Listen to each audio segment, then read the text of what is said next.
The ship screamed as it tore through the atmosphere. Lyra gripped the controls with 3 fingers on each hand, her silver skin slick with the blue blood seeping from a gash across her forehead. The warning lights painted her face in red and amber as the small scout vessel spiraled toward the green planet below. She had failed.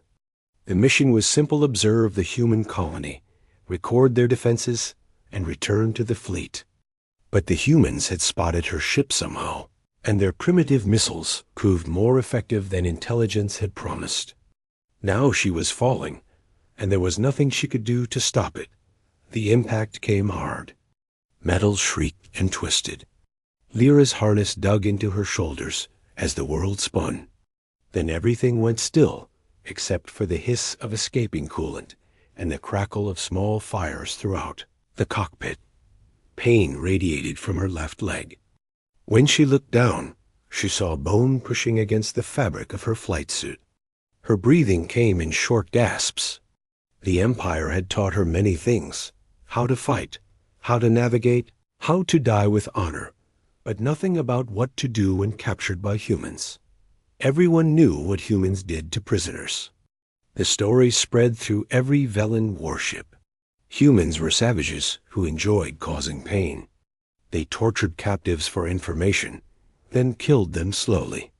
The Empire's propaganda films showed human soldiers laughing as they executed Velen troops. Lyra had seen those films. She had believed them. She tried to reach for her sidearm, but her right arm would not respond. Something was broken there too.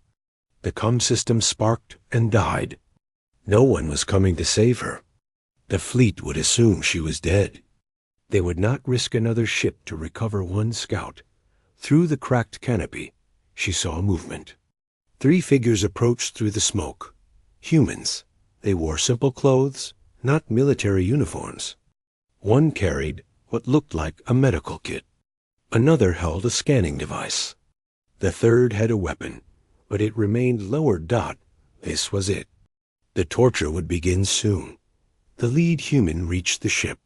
He was tall with dark hair and kind eyes that seemed wrong on a monster. He said something in the human language, but Lyra's translator had been destroyed in the crash. His tone sounded gentle, which made no sense. He climbed up to the cockpit and looked inside. Lyra tried to bare her teeth in a threat display, but the pain made her vision blur. The human's eyes widened when he saw her injuries. He spoke again, this time to the others. Then he reached for her. Lyra tried to pull away. This was when the pain would start. But his hands moved carefully, checking her pulse at her neck, examining her leg without touching the broken bone. His fingers were warm through her flight suit. He opened his medical kit and pulled out instruments. The other humans came closer. One began cutting away parts of the damaged canopy to give the first human more room to work. The third kept scanning the area, probably watching for more Velen ships. The dark-haired human, she later learned his name was. Tay cleaned the wound on her forehead with something that stung, but then numbed the pain. He wrapped it carefully. Then he gave her an injection. Lyra's body went rigid. This was the poison. This was how they would make her talk. But instead of pain, she felt calmness spreading through her limbs. The agony in her leg faded to a dull ache. Her racing heart slowed. It was medicine, not poison. Tay spoke to her constantly as he worked. She did not understand the words, but his voice stayed steady and calm. When he needed to set her broken leg, he showed her what he was going to do first, counting down on his fingers. The pain flared bright and terrible, but it lasted only seconds. Then he had the bone aligned and splinted. The other humans brought a stretcher. Tay explained something to her. She could tell by his gestures about moving her. She expected them to drag her roughly, but they lifted the stretcher with care, keeping it level as they walked. Lyra kept waiting for the cruelty to begin. Every story she had heard said it would. Humans did not help their enemies. They hurt them. That was what made them so dangerous. The Empire had been clear about this. They carried her to a building at the edge of a small settlement. It looked like a medical facility with clean white walls and the smell of antiseptic. They'd placed her on a bed that was actually soft. Tay hooked her up to machines that monitored her vital signs. Another human, an older woman, brought water in a container with a straw. Lyra refused the water. It might be drugged. The woman just smiled and left it beside the bed. Tay finished his examination and said something to the others. They nodded and left. He remained, settling into a chair near her bed with a datapad. He was reading something, occasionally glancing up to check the monitors. She studied him carefully. He had scars on his hands, old burns maybe. His clothes were worn but clean. He moved with the efficiency of someone who had done this work many times. Nothing about him seemed cruel. Hours passed. The pain medication began to wear off. Lyra shifted uncomfortably, and immediately Tay was on his feet. He checked her vitals, then gave her another injection, after showing her the dosage on the medication vial. Again, the pain faded. Why was he doing this? What did he want from her? Night came. Tay brought her food, a simple meal that smelled alien but not unpleasant. He had researched her species somehow, probably from data in her ship's computer. The food was safe for her biology. He even warmed it to the correct temperature. Lyra ate slowly, watching him. He smiled when she finished, collecting the empty bowl. She tried to understand his game. Perhaps he was softening her up, making her trust him before the real interrogation began. Or maybe he wanted her healthy enough to survive extended questioning. The Empire's intelligence briefings had warned about human psychological tactics. But as Tay dimmed the lights and settled back into his chair, pulling a blanket over himself, Lyra felt doubt creeping in. Real monsters did not fall asleep in the same room as their prisoners. Real monsters did not treat wounds with such care. She lay in the darkness, listening to his breathing slow into sleep. Her leg throbbed dully despite the medicine. Her empire had abandoned her. The humans had saved her. Nothing made sense anymore. Outside, the alien stars of this colony world shone through the window. Lyra had come here as a scout for an empire that saw her as disposable. She had expected to find monsters. Instead, she found a human who treated her injuries and slept in a chair to make sure she did not suffer alone. Sleep took her eventually, but her dreams were troubled. In them, propaganda films played backward, and everything she had been taught turned inside out. When she woke, Tay was still there, brewing something hot that smelled bitter and comforting at once. The second day of her captivity had begun, and she was no closer to understanding what the humans wanted from her. 5 days had passed since the crash. Lyra's leg was healing faster than she expected, probably because of whatever medicine Tay kept giving her. The gash on her forehead had closed, leaving only a thin line that itched when she touched it. She could sit up now without feeling dizzy. Tay had brought her books with pictures and simple words in both languages. He was teaching her human speech, pointing at objects and saying their names slowly. Water, bed, light, door. She repeated the words, her voice rough from disuse. Tay smiled every time she got one right. His smiles were genuine, reaching his eyes. Lyra had learned to read human expressions over these days. It was necessary for survival, she told herself, not because she was curious about him. On the 6th day, someone new came to visit. A tall human with gray hair and tired eyes. Tay introduced him with hand gestures and slow words. Day, leader. Day carried a small device that looked like a translator. He pressed a button, and it spoke in Velen. The accent was terrible, but she understood. How are you feeling? The device asked. Lyra stared at him. This was it. The interrogation would finally begin. She straightened her back, and prepared to give only her name and rank, as training demanded. "I am healing," she said carefully. Day nodded. He pulled a chair close and sat down, but not too close, respecting her space. "Good. Tay is excellent at his work. He saved my son's life 3 years ago during a mining accident." Lyra waited for the questions about her fleet, about Velen military positions, about anything useful. Instead, Day asked, "Is the bed comfortable? We can bring you a different mattress if needed. Your people prefer firmer surfaces, correct?" She blinked. "The bed is fine. And the food?" Yi has been researching Velen nutrition. If something disagrees with you, please tell us. The food is acceptable. Day smiled, the same kind smile Tay had. Just acceptable? We can do better. I will ask Yi to expand the menu options.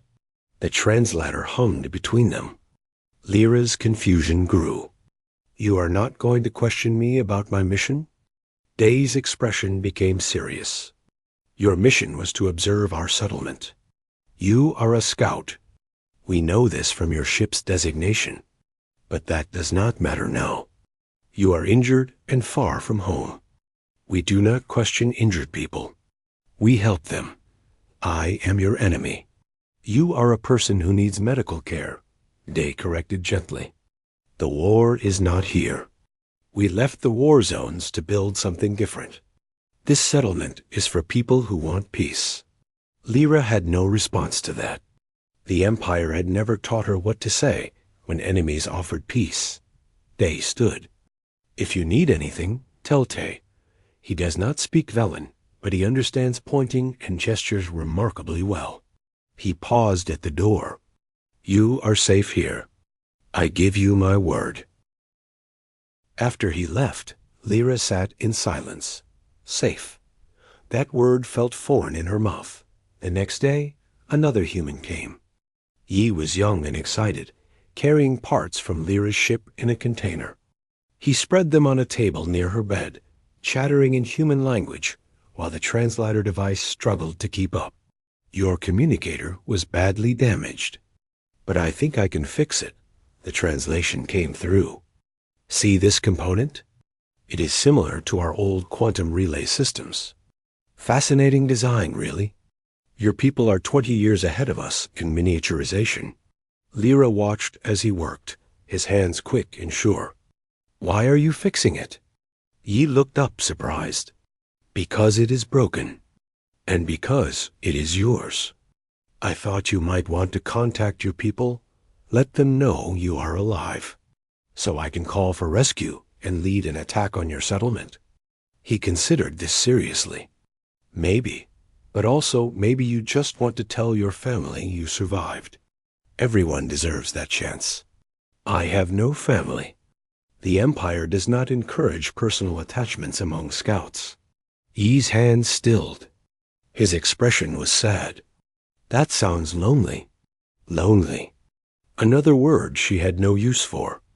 Velen scouts did not get lonely. They served the Empire. That was enough. Except she had been lonely, she realized. For years. She just had not known there was a word for the empty feeling. Yi worked for 3 hours, humming human songs. When he finished, the communicator blinked to life. There, good as new. Well, mostly. The range is reduced, but you can reach orbital distances. He handed it to her and left before she could ask why he trusted her with a working communication device. Tay brought lunch. Today it was something warm and grain-based with vegetables.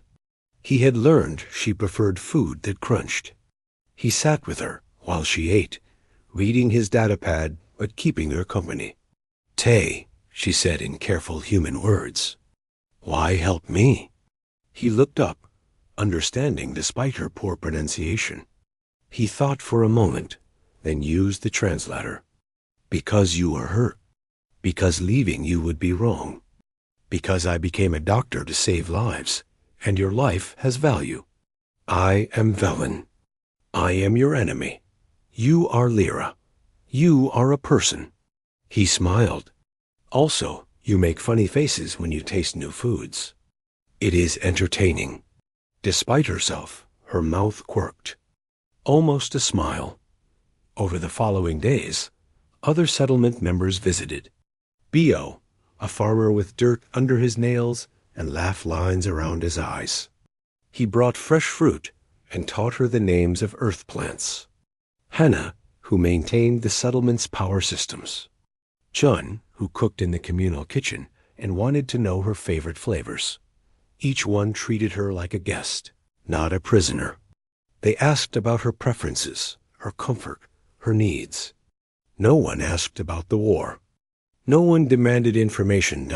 The Empire had described humans as brutal and simple. But these people showed complexity in their kindness. They chose compassion when cruelty would have been easier. At night, Lyra lay awake thinking. The Empire had sent her on this mission, knowing she might die. They had not equipped her with rescue beacons or emergency protocols. She was expendable, a resource to be used and forgotten. But Tay sat in a chair every night, sleeping poorly to make sure she was safe.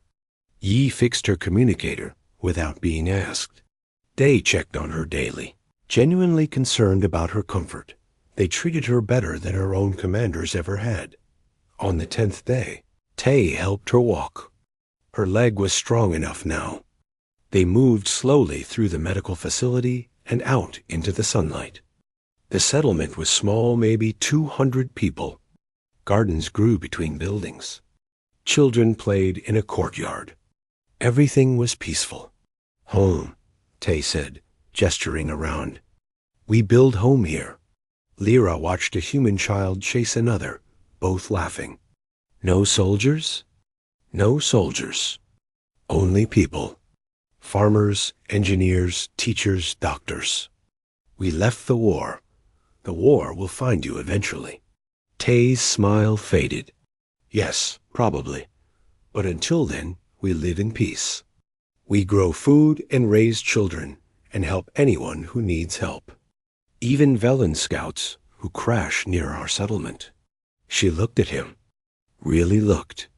At the tired lines around his eyes, the scars on his hands, the gentle strength in how he supported her weight. Why? Because someone must choose different. If everyone chooses war, war never ends. That night, Lyra held the repaired communicator Yi had given her. She could contact the fleet, give them coordinates, tell them about the settlement's weak defenses. Do her duty to the Empire. Her thumb hovered over the activation button. She thought about Tay sleeping in his chair, about Yi's gift given freely, about Day's word that she was safe, about Bo's stories of his grandchildren, about kindness she did not deserve but received anyway. The Empire called humans monsters. But monsters did not fix their enemies' equipment. Monsters did not ask about favorite foods.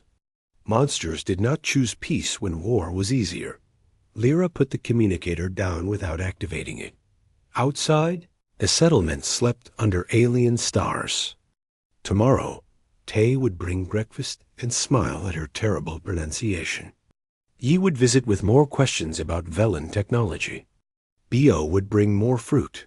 For the first time since the crash, Lyra felt something other than pain or fear. She felt safe. And that terrified her more than any interrogation could. 3 weeks after the crash, Lyra walked without help. Her leg was strong again, the bone fully healed. Tay said it was remarkable how fast her species recovered. She thought it was remarkable that he had cared enough to heal her properly. She could not stay in the medical facility forever. The settlement needed the space, though no one said this directly. Instead, they offered her a room in one of the residential buildings. Small but clean, with a window that faced the gardens. You are welcome to stay as long as you wish, he said through the translator. We ask only that you help with daily work, as everyone here does. Lyra agreed. Anything was better than returning to a ship, to the cold efficiency of the Empire. They assigned her to work with Bo in the gardens. He was old by human standards, maybe 60 cycles, with hands that shook slightly but never dropped tools. His smile was constant, even when his back clearly hurt from bending.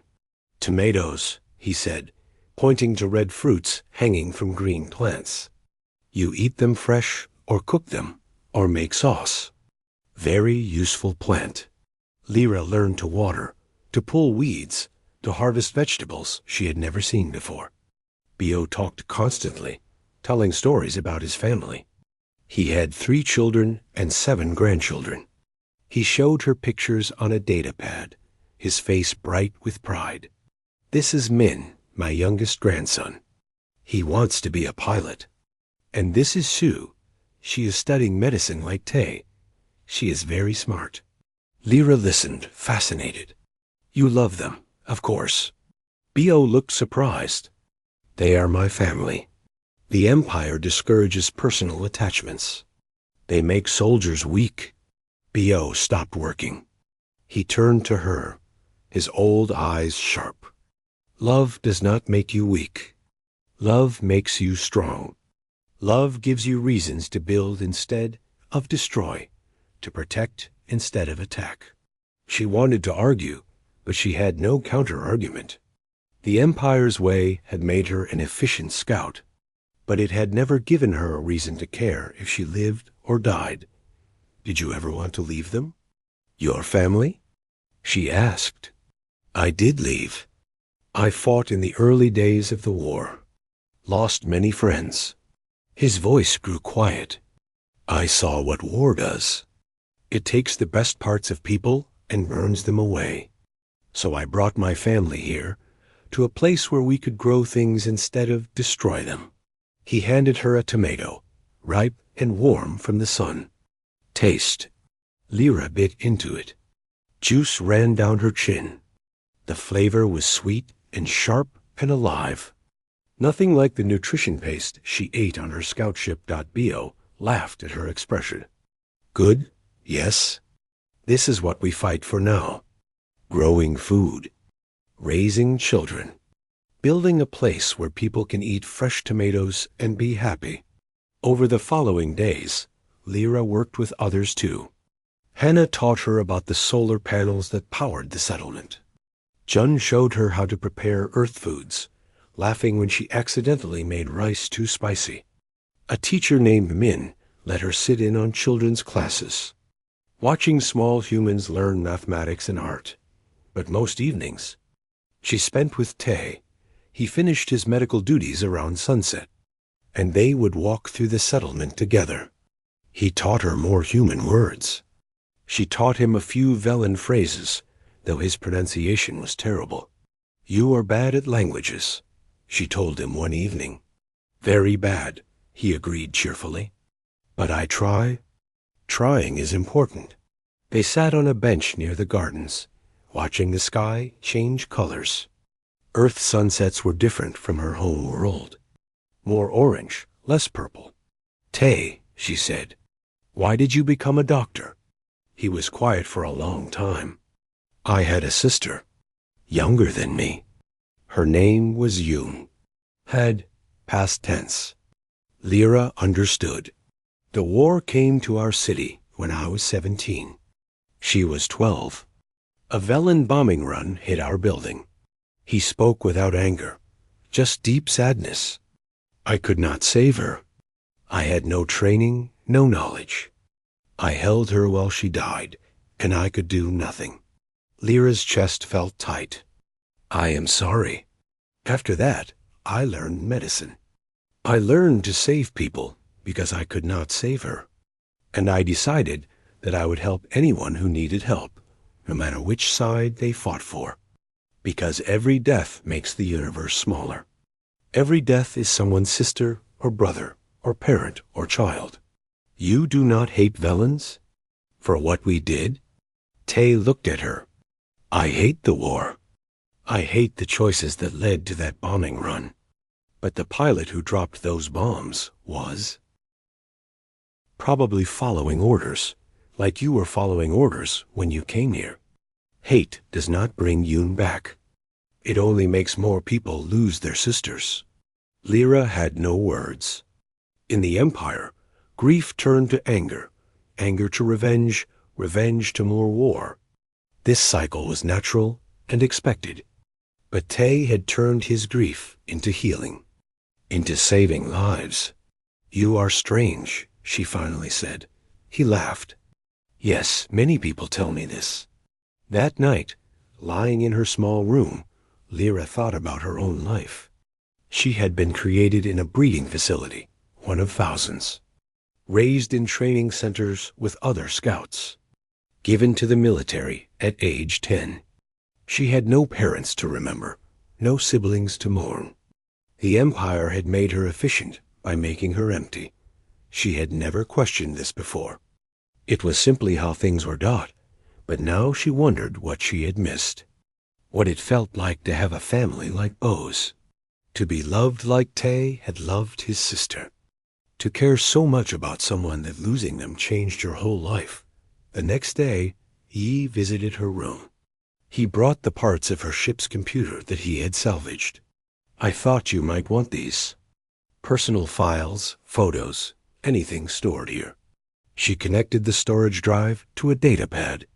Inside were mission reports, navigation logs, standard scout documentation.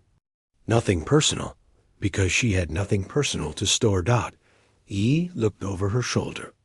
No pictures? No messages from friends? Scouts do not have friends. We have the Empire. His face showed that sad expression again, the one humans made when they pitied something. You have friends now? Bio talks about you constantly. Hannah says you are a fast learner. Jun is planning a special meal for you next week. Why are they kind to me? I was sent here to spy on you. Yi sat on her bed without asking, comfortable in a way that should have been rude, but felt friendly. Because you are here now. What happened before does not matter as much as what we choose now. And we choose to be kind. The Empire would call this weakness. Maybe, but we are still alive, still growing food, still raising children. Your Empire is still fighting wars. Which one is really weak? Lyra had no answer. The weeks became a month. Lyra fell into the rhythm of settlement life. Morning work in the gardens with Bio. Afternoon, maintenance with Hana. Evening meals in the communal kitchen where everyone gathered. She learned names, faces, stories. The settlement stopped being the humans and became individuals. People. She watched how they solved problems together, how they voted on decisions, how they cared for the sick and the old, how they celebrated birthdays and mourned deaths. Everything was so different from the Empire's cold efficiency. One evening, Tay asked her, "Do you miss your homeworld?" Lyra considered the question. "I never saw my home world. I was born on a training station, raised to serve the fleet. Home is not a concept I understand." "Then maybe you can learn it here." She looked at the settlement around them. Children laughing, people talking, gardens growing, peace. "Maybe," she said quietly. That night, a message arrived on the communicator Yi had repaired. The Velen fleet was searching for her. They had not forgotten. They wanted their scout back, or at least the intelligence she had gathered. Lyra held the blinking device in her hand. She could respond. Give them what they wanted. Returned to her duty. She thought about Bo's grandchildren in the photos. About Yoon, who Tay could not save. About Yi's trust when he gave her a working communicator. About every small kindness these humans had shown her. The Empire had never asked her what she wanted. The Empire had never cared if she was happy or sad or lonely. The Empire had made her a tool, but these humans had asked her about her favorite foods. They had fixed her leg and taught her to grow tomatoes. They had given her a choice. Lyra turned off the communicator without responding. Not yet. She needed more time to think. More time to understand this strange feeling growing in her chest. Later, She would realize it was hope. The message came at dawn. Lyra was helping John prepare breakfast when alarms sounded throughout the settlement. Everyone stopped moving. Children grabbed their parents. Adults looked at the sky. A's voice came through the settlement's communication system. Velen fleet ship detected in orbit. All residents to the community hall. Now, Lyra's blood went cold. They had found her. The community hall filled quickly. 200 people, scared and trying not to show it. Lyra stood at the back, feeling every eye on her. She was the reason death had come to this peaceful place. They stood at the front with a communications display. The Velen ship is broadcasting a message. They want their scout returned. They have given us 12 hours to comply, or they will consider us hostile. Murmurs ran through the crowd. Angry voices. Frightened voices. "This is my fault," Lyra said loudly. Everyone turned to look at her. "I brought this on you. I will turn myself in. No." Tay stepped forward. "We do not give people to those who would harm them. I am Velen. I am their property by law. You are a person," Tay said firmly, "not property. And you are under our protection." Bo stood up, his old joints creaking. "I vote we protect her. She has worked beside us. She has earned a place here." "She is the enemy," someone shouted. A woman named Hai, who had lost family in the war. "She was the enemy," Bo corrected. "Now she is Lyra, who helps in my garden and makes my grandson laugh with her strange accent." One by one, people stood. Yi stood. Jun stood. Hannah and Min stood. Even people Lyra barely knew rose from their seats. "I vote we protect her," said a man whose name she did not know. "Protect her," said a woman holding a small child. "She stays," said another voice. Then another. Lyra watched in disbelief as almost every person in the hall stood for her. These humans who owed her nothing. These people she had come to spy on. They were willing to risk Velen attack to keep her safe. "You cannot do this," she said, her voice breaking. "They will destroy your settlement. They will kill your children. I am not worth this." Day walked to her. He placed a hand on her shoulder, gentle and firm. "That is not your decision to make. We vote. We choose. And we choose to protect our own. I am not your own. I am Velen. You eat at our table," Jun said. "You work in our gardens. You laugh at our jokes even when you do not fully understand them.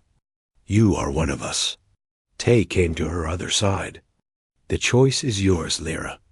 We will not force you to stay. If you want to return to your fleet, I will personally take you to the meeting point. But if you want to stay, we will stand with you." Lyra looked around the hall. At faces she had learned. At people who had shown her kindness she never knew existed. At children who might die because of her. She made her decision. "I need the communicator." Yi brought it to her. She activated it with shaking hands. The Velen communication officer's face appeared on the screen, gray-skinned and severe. "Scout Lyra. Report status. I am alive. I crashed 3 weeks ago.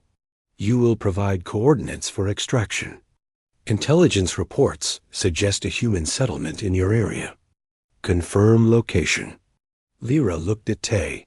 He nodded once, trusting her completely, giving her the choice. The settlement is located at coordinates 47.3 north, 82.6 west. The officer made notes. Confirmed. Extraction team will arrive in 6 hours. Prepare all intelligence gathered. Understood, Lyra said. Then she destroyed the communicator, crushing it under her foot. A's eyes widened. Those coordinates ... are 300 kilometers north of here. Empty grassland. It will take them hours to realize I lied. She looked at the crowd. But they will come here eventually. You need to evacuate. No. Day's voice was steel. This is our home. We have defenses. We have trained for this possibility. We will fight if we must. You cannot fight a Velen strike team. Perhaps not. But we can make them regret attacking a settlement of farmers and doctors. The next hours were organized chaos. People ran to defensive positions. They were not soldiers, but they had prepared for this day. Hidden weapon caches opened. Shields activated around key buildings. Children went to underground shelters with their teachers. Lyra worked beside them, showing them Velen tactics, explaining how strike teams operated. Yi recorded everything she said, adapting their defenses. Tay stayed in the medical facility, preparing for casualties. Lyra found him there as the sun set. You should be in the shelter, he said, organizing medical supplies. I should be fighting. This is my fault. This is the Empire's fault. You just chose differently. He looked at her. Are you sorry? For staying? Lyra thought about the question. No, I am sorry they are coming. But I am not sorry for choosing you over them. He smiled. Good. The strike team arrived at midnight. 3 ships, 20 soldiers in full combat armor. They landed at the settlement's edge, weapons ready. They spoke to them through speakers. You are entering a civilian settlement. We have no weapons of war. We ask that you leave peacefully. The Velen commander's voice was cold. You harbor a traitor. Surrender the scout called Lyra, and we will depart. We harbor a friend called Lyra, and she is under our protection. Then you choose death. The attack began, but the settlement was not defenseless. Shields held against the first energy blasts. Hidden weapons fired back, forcing the Velens to take cover. The humans fought smart, not with rage, but with precision. They disabled rather than killed when possible. Lyra fought alongside them. She knew Velen tactics because she had been trained in them. She knew where they would attack. How they would move. She called out warnings, directed fire, saved lives. A Velen soldier broke through the line, heading for the medical facility. Lyra intercepted him. They fought hand to hand, her against a fully armored soldier. She was faster, more desperate. She disarmed him and knocked him unconscious. When she looked up, Tay was watching from the doorway. She had just saved his life. He nodded his thanks and went back to treating the wounded. The battle lasted 2 hours. The Velens retreated when they realized the cost was too high. They had come expecting an easy target and found determined resistance. 3 of their soldiers were captured. 5 more wounded. None were killed because the humans chose mercy even in combat. The settlement had casualties too. 7 wounded, 2 seriously. But no deaths. Tay worked through the night, saving everyone he could, even the captured Velen soldiers. Lyra sat in the medical facility, watching him work. He treated the Velen soldiers with the same care he had shown her, carefully setting broken bones, cleaning wounds, giving pain medication. One of the Velen soldiers, young and scared, asked him, "Why help us?" "We attacked you." Tay did not look up from his work. "Because you are hurt. That is reason enough." The soldier had no response. When dawn came, Tay gathered the captured Velens. "We will release you. You may return to your ship with this message. We want no war. We want only peace. But we will defend our own, and anyone under our protection is our own."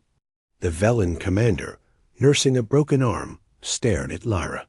"You are a traitor to the Empire." "Yes," she agreed. "I chose traitor over tool. I chose people who value life over an empire that values only obedience. The Empire will not forget this." "Good. Maybe more scouts will hear about a settlement that chose kindness. Maybe more will wonder if the Empire lied about other things too." They released the Velans with medical supplies and water. The ships left, but everyone knew they would report back. More might come. That night, the settlement gathered again. Exhausted, but alive. Lyra stood before them, ready to leave if they asked, ready to accept whatever judgment they gave. "I am sorry," she said. "I brought war to your home." Day shook his head. War was always coming. The Empire cannot allow places like this to exist. We threatened their narrative. He smiled tiredly. "But you fought beside us. You saved lives. You are one of us truly now." People nodded. Even Hai, who had been angry before, came forward. "My daughter is alive because you warned us where they would attack." "Thank you." Lyra felt something break inside her chest. Not painfully, but like ice melting. "I do not deserve this kindness." "Probably not," Bio said cheerfully. "But we give it anyway. That is what makes us human." Tay put a hand on her shoulder. "Welcome home, Lyra." Home. She tested the word in her mind. It fit. The settlement spent 3 days repairing damage from the attack. Lyra worked alongside everyone else, fixing walls, replanting gardens that had been destroyed, helping Hana restore the shield generators. Her hands learned the rhythm of construction instead of destruction. On the 4th day, messages began arriving. Not from the Velan fleet, but from individual scouts. Encrypted transmissions on frequencies only military personnel knew. Yi brought them to Lyra, his eyes wide. "There are 12 messages," he said, all asking the same thing. "Is the story true?" Lyra read them carefully. Scouts from different ships, different commanders. All had heard rumors about a settlement that protected a Velan trader. About humans who showed mercy to enemy soldiers. About a scout who chose defection over duty. "What will you tell them?" Day asked. Lyra thought about lying. About protecting the settlement by denying everything. But lies were what the Empire did. These humans had shown her a different way. "I will tell them the truth." She spent hours composing her response. She wrote about the crash, about expecting torture and finding healing instead. About Tay sleeping in a chair to keep her safe. About Bio teaching her to grow tomatoes. About Yi fixing her communicator without being asked. About Day's promise that she was safe. She wrote about the attack and how the humans fought to protect her, even though she was Velan. How they treated captured soldiers with mercy. How they chose life over revenge. "The Empire taught me that humans were monsters," she wrote. "They lied. Humans are not perfect, but they value each person as an individual, not as a resource. They build instead of destroy. They choose compassion when cruelty would be easier. If you are tired of being a tool, if you wonder what life could be beyond following orders, know that there are places where you can choose differently." She sent the message to all 12 scouts. Then she waited. 3 responded with angry condemnations, calling her a traitor and a coward. She expected this. The Empire's conditioning was strong. But 9 asked for more information. They asked questions about the settlement, about how they were treated, about whether the offer of sanctuary was real. Some messages were cautious. Others were desperate. Lyra answered every question honestly. Day and the Settlement Council discussed long into the night. Finally, they made a decision. "We will accept any Velan who wishes to defect," Day announced. "Not as prisoners, but as residents. They will work alongside us, live with us, build with us. But they must choose peace. We cannot harbor anyone who would bring war." Over the next weeks, 5 scouts arrived. They came alone, in damaged ships or stolen shuttles. Each one expected a trap. Each one found what Lyra had found: kindness, medical care, and a choice. Tay treated their injuries. Bio taught them to farm. Jun introduced them to earth food. The settlement absorbed them the way it had absorbed Lyra, with patience and open hands. Not all adjustments were smooth. A scout named Kiri struggled with the lack of rigid structure. She kept asking for orders until Hannah finally told her, "The order is to decide for yourself what needs doing, then do it." Another scout, Ven, could not believe the children were allowed to play freely without supervision. They could get hurt. He worried. Bio just laughed. Yes, they could. That is part of learning. You cannot protect people from all pain. You can only teach them how to heal. Lyra found herself becoming a bridge between two worlds. She helped the new Velans adjust to human culture. She explained concepts like voting, like choosing your own work, like family bonds. Things she was still learning herself. She also helped the humans understand Velan thinking. Why scouts struggled with freedom after a lifetime of orders. Why the concept of family was so foreign. Why trust came hard. 3 months after the battle, Lyra stood in the garden with Tay. They had made this a routine, walking together in the evenings. Sometimes they talked. Sometimes they just existed in comfortable silence. "Do you regret it?" Tay asked. "Defecting?" Lyra looked at the settlement around them. At Velan and human children playing together, still cautious but curious. At Bio teaching Kiri how to prune tomato plants. At Yi and Ven discussing technology with excited hand gestures. At Day walking with Jun, probably discussing next week's menu. No, the Empire gave me purpose, but not meaning. Here I have both. What is your purpose now? She considered the question. To help others find what I found. To prove the Empire wrong about humans. To build something that matters. Tay smiled. Those are good purposes. That night, another message arrived. But this one was different. It came from a Velan military frequency, but the speaker was not a commander. It was a group of lower-ranked soldiers, 15 of them, asking if the rumors were true. Asking if there was really a place where Velans could choose peace. Lyra responded carefully. She knew the risk. Too many defections, and the Empire would move to eliminate the settlement permanently. But she also knew that every person who chose peace was one less soldier fighting for the Empire. The choice is yours, she wrote. But know that choosing peace is harder than choosing war. You will lose the certainty of orders. You will have to decide every day who you want to be. You will have to learn to value yourself as more than a tool.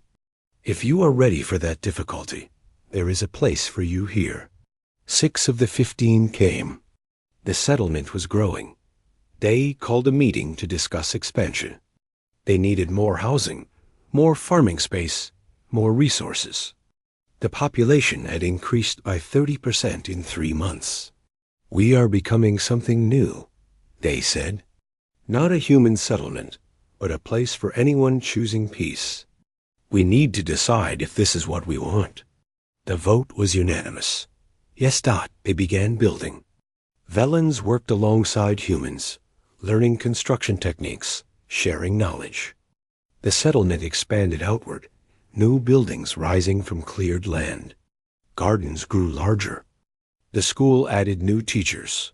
Lyra found herself teaching classes about Velan culture, helping human children understand their new neighbors. She taught them words in her language. She explained customs and traditions. She answered questions like, why do Velans have 3 fingers? And, do you celebrate birthdays? One small human girl named Era asked, are you still the enemy? Lyra crouched down to her level. I was never the enemy. I was just a person on the wrong side. Now I am on the side that builds instead of destroys. Era thought about this seriously. I am glad you are here. You tell good stories. Simple words from a child, but they meant everything. 6 months after the first battle, scouts reported Velan fleet movements. Several ships had diverted from standard patrol routes. The Empire was noticing the pattern of defections. The settlement prepared.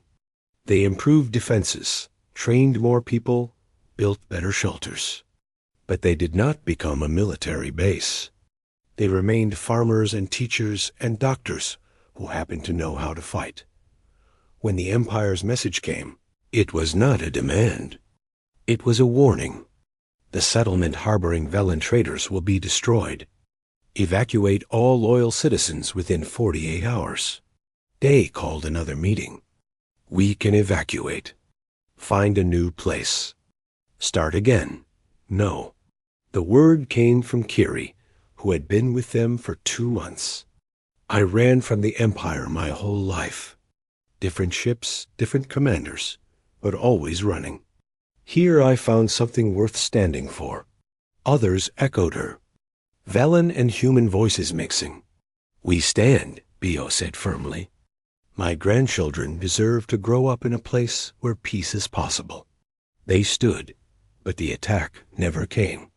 Instead, 2 more scouts defected, and 4 soldiers from the supply ship. Then a low-level officer with her entire unit of 12. The Empire had a new problem. Every attack on the settlement created more defections. Every show of force proved Lyra's messages true, that the Empire valued obedience over life, that the trickle of defectors became a steady flow. The settlement expanded again, then again. Other human colonies heard about what they were building and asked to join the model. Small pockets of peace spreading across the frontier. A year after Lyra's crash, she stood on a hill overlooking the settlement. It was 5 times larger now, home to 300 humans and 80 Velens. Gardens stretched in neat rows. Children played in courtyards.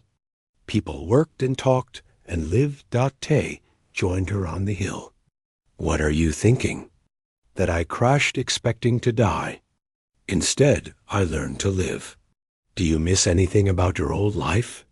Lyra thought honestly. I miss the simplicity. Following orders is easy. Choosing is hard. Every day I have to decide who I want to be. Who do you want to be? She watched a group of mixed Velen and human children chase each other, their laughter carrying on the wind. Someone who proves kindness is stronger than cruelty. Someone who builds instead of destroys. Someone who matters, not because of what I can do for an empire, but because of who I choose to be. Tay put his hand on her shoulder. Then you are already that person. Down in the settlement, Bio was teaching new Velens about earth plants. Jun was experimenting with fusion cuisine, combining Velen and human recipes. Yi was showing a defector how to repair solar panels. Day was welcoming 3 more arrivals, probably giving the same speech he had given Lyra about safety and choice. The Empire still existed. The war still raged across other systems. But here, in this small settlement, people were building something different. Something that said peace was possible, that enemies could become friends. That choosing compassion was not weakness, but the hardest and strongest choice. Lyra had come as a scout for an empire. She had crashed expecting cruelty and found unexpected kindness. She had been given a choice when the Empire had only given orders. And she had chosen to become more than a tool.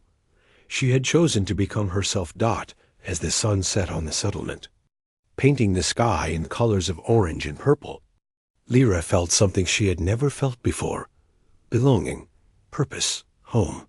Thank you, she said quietly to Tay. For what? For showing me that there was another way to live. Tay smiled. You showed yourself. We just gave you the chance. Below them, lights began to glow in the settlement. Families gathering for evening meals. People ending their work days. Children being called inside. The simple, beautiful rhythm of peace. Lyra had once been a prisoner expecting cruelty. Now she was free, and the human who had saved her had shown her something more powerful than any weapon the Empire possessed. He had shown her hope, Dot and hope. She was learning, could change everything.